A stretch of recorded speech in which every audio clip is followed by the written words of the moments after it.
Hi, I'm E.D. Lewis, and welcome back to my channel. Before we get started, please hit that subscribe button down below, as well as by the end of the video, please hit like and comment, and make sure to leave nice comments that are either PG, or PG-13. Nothing inappropriate, please. So, welcome back to E.D. Lewis Reviews. And this time around, I finally get to do that book I've been wanting to do for quite a while now. The Monk, a Romance by Matthew Gregory Lewis, one of the most important Gothic stories of all time, and one of the earliest. I'll also be doing briefly the movie, so check that out too. And let's get started. I hope everybody's been having a safe few weeks, and and I hope everybody's I can't talk. I hope everybody's been keeping safe, and I rehearsed this just a moment ago, this whole video. I hope everybody's keeping safe, keeping calm, and just know that things will be getting better, if not later then sooner, if not sooner than later. Just hang in there and do not stress and keep hopeful.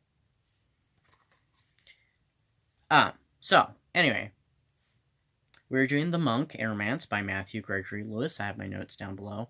This is a Gothic horror story, and it is male Gothic, which I know we haven't talked much about. And male Gothic usually has male protagonist as the, as the focus of the story, and also it seems to focus more on the horror aspects of it than the female Gothics. So, this book was published in 1796. It was, at that time, considered to be very trashy. I guess you would have, people might have kept this in, their sock drawer, so to say. Yeah. So it's kind of a trashy novel from the 18th century. And, yeah, sorry. I'm a little distracted, I guess, at the moment. So the book focuses on two plot lines that intersect, and one is the story of Ambrosio, the monk himself, who was orphaned and left on the steps of the monastery. He was raised by the monks, and he's become a very successful clergyman and a beautiful speaker. He has these sermons, and people travel from all over Spain to see him in Madrid, which is where the book takes place. And the other story focuses on the characters of Raymond and his love interest, Agnes.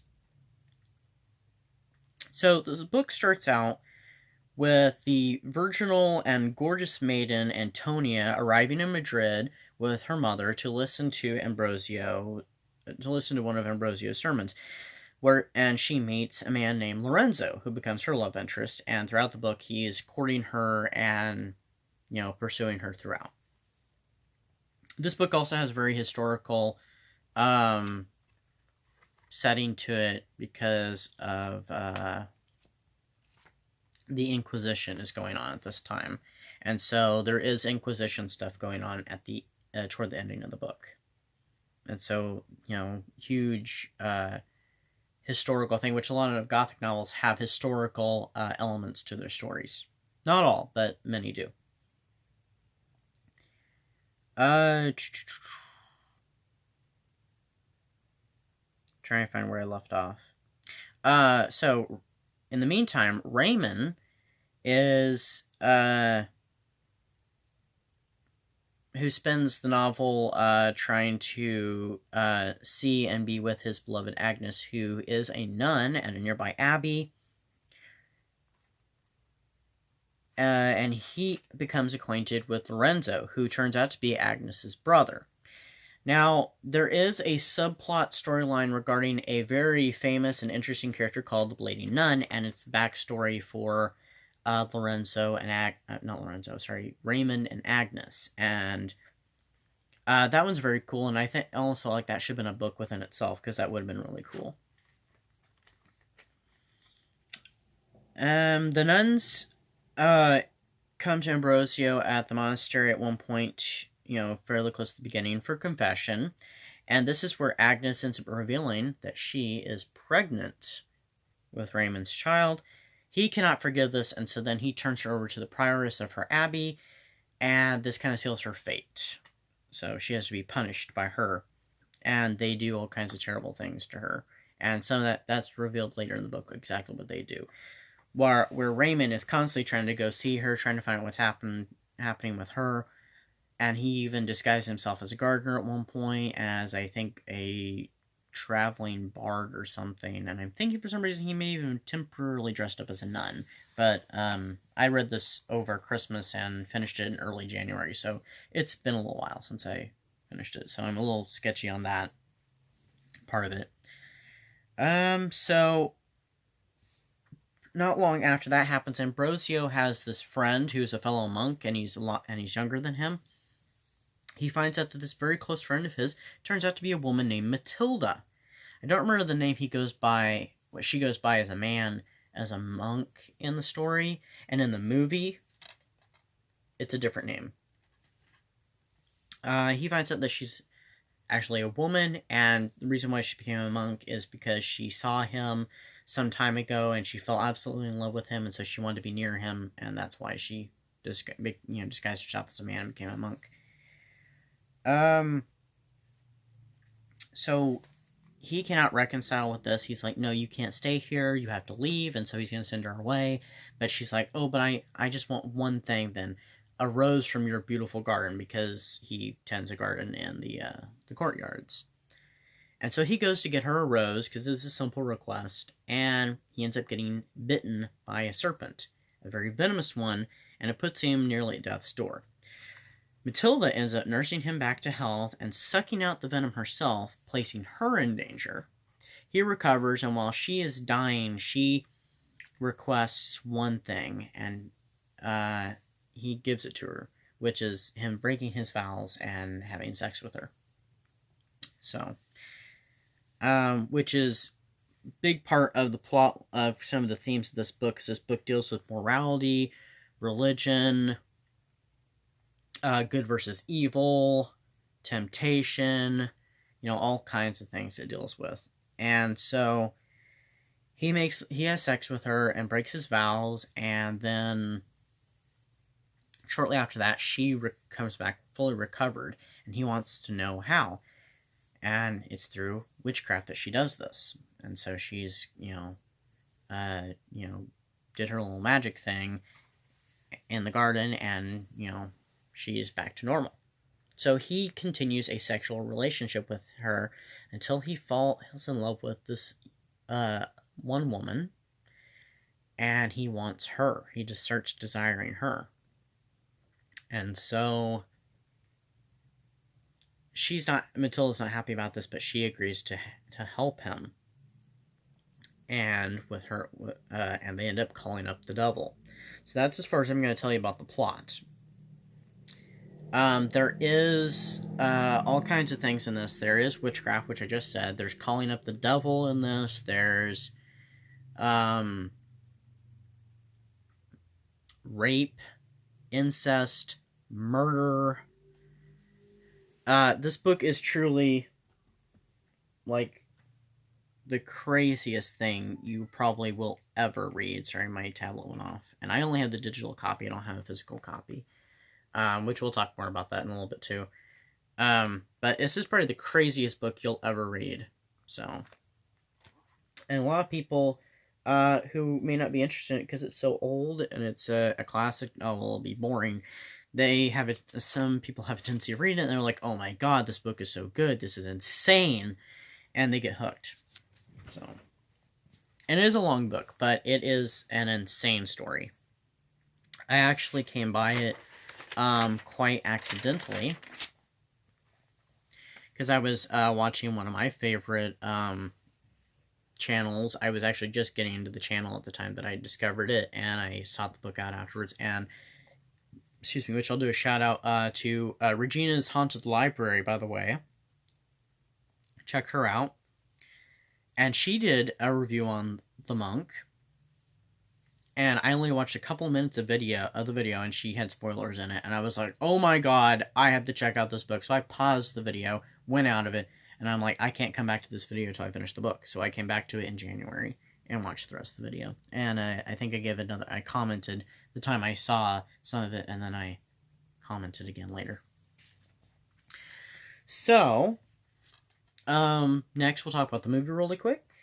The movie is The Monk, directed by Dominic Moll. It is a French movie, French subtitles. There is another film version that was a TV one from the early 90s, starring Paul McGann, and you can find it here on YouTube under The Monk, and I think it's, I don't know what it says on the title, but when you're watching it, you start watching it when it gets to the title sequence, which I think is at the beginning. It doesn't say The Monk on it. It says The Final Temptation. But if you type in The Monk, whoever posted it has it listed as The Monk. And I think they have it listed as the TV movie or something like that. But you can just type it in and find it. This movie is absolutely fantastic. It is atmospheric. It is very gothic. It is beautifully made. I liked the movie. It does differ in some ways from the source material. It cuts out the character of Raymond is not present. You never see him. I think he's mentioned. You do get to